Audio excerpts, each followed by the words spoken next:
Tuhan bersamamu. Inilah Injil suci menurut Santo Lukas.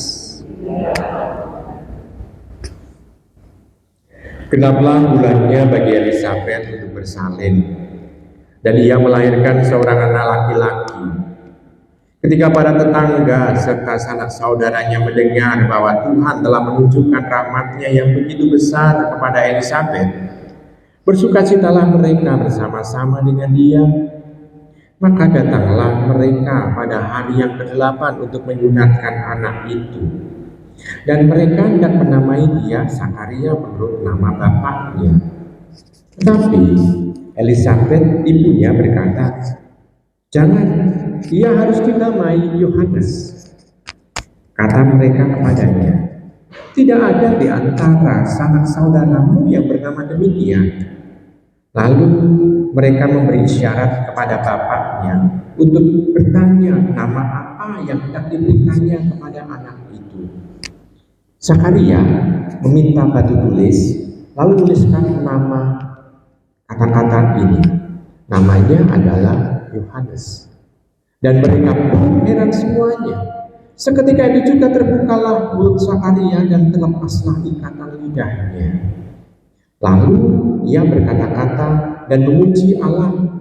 Maka ketakutanlah semua orang yang tinggal di sekitarnya dan segala peristiwa yang menjadi buah tutur di seluruh gunungan Yudea.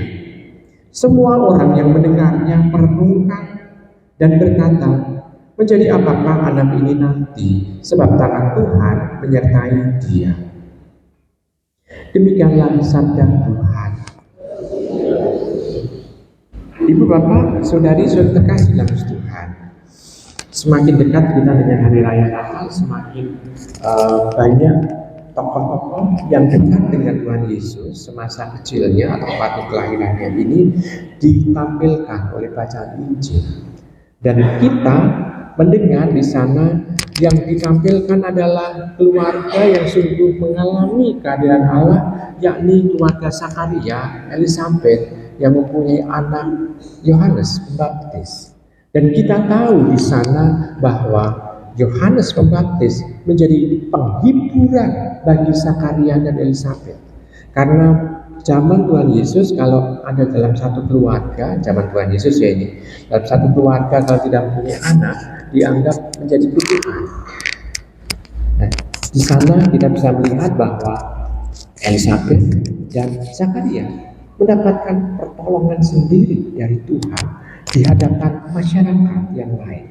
Jadi Tuhan tujuannya adalah mau untuk menyelamatkan orang dari tuduhan-tuduhan yang tidak masuk akal yang ada di tengah masyarakat. Jadi kita bisa melihat di sana Zakaria dan Elisabet terselamatkan dari tuduhan-tuduhan itu. Nah, sekarang bagi diri kita, ibu bapak, saudari saudara Tuhan, seringkali kita juga bisa merasakan bahwa kesulitan dalam kehidupan kita, tantangan dalam kehidupan kita rasakan. Dan tantangan itu seringkali kita rasakan berat kalau kita itu tidak pernah yang namanya itu meminta kepada Allah untuk membantu kita. Lalu masalah-masalah itu terasa berat karena kita berlama-lama untuk senantiasa singgah di dalam hati kita. Kalau masalah, problem itu senantiasa kita simpan di dalam hati, makin lama akan makin berat. Kenapa makin berat? Karena kita lama menyanggah. Nah, dengan seperti itu, justru yang rugi adalah kita. Padahal masalah, problema bisa kita selesaikan kalau ada bersama dengan Tuhan. Ini catatan yang pertama. Catatan yang kedua, kita bisa melihat di sana Tuhan mengajak kita untuk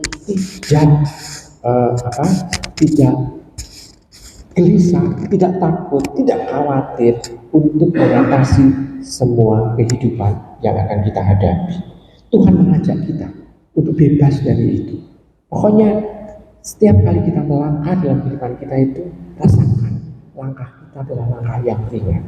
Walaupun yang kita rasakan betul-betul adalah suatu beban yang sangat berat, tapi Tuhan mengajari kita kalau kita melangkah menuju kepada Tuhan, kita tetap harus melangkah dengan ringan. Sebabnya Tuhan ikut menyangga, ikut membantu kita dalam menyelesaikan masalah itu atau di dalam menyangga masalah itu. Jadi pendek kata, kita tidak melakukan segala hal, kita harus ringan tangan. Kita juga harus ringan kaki juga untuk bisa terlibat di dalamnya. Nah, lalu supaya kita juga tidak merasa itu beban yang berat, Tuhan memberikan kesempatan kepada kita untuk kita meletakkan di depan Dia segala beban, problema hidup kita. Tuhan mempersilahkan kita meletakkan itu semua. Kalau meletakkan itu semua, ya kita nggak perlu yang dalam arti tertentu itu berpikir keras gimana caranya, karena Tuhan sendiri yang akan menyertai kita dengan Roh Kudus-Nya supaya kita bisa melakukan yang terbaik. Zakaria, Elisabet demikian juga, dia meletakkan sesuai dengan rencana Tuhan dengan memberi nama anaknya Yohanes. Dia tidak mau ikut-ikutan yang dengan apa yang ada di tengah masyarakat. Dia mau sesuai dengan rencana Tuhan. Dengan seperti itu dia merasa ringan beban hidupnya. Nah, saudari terkasih dalam Tuhan, maka marilah kita dalam hidup ini kita meletakkan semua beban hidup ini hanya di dalam Tuhan.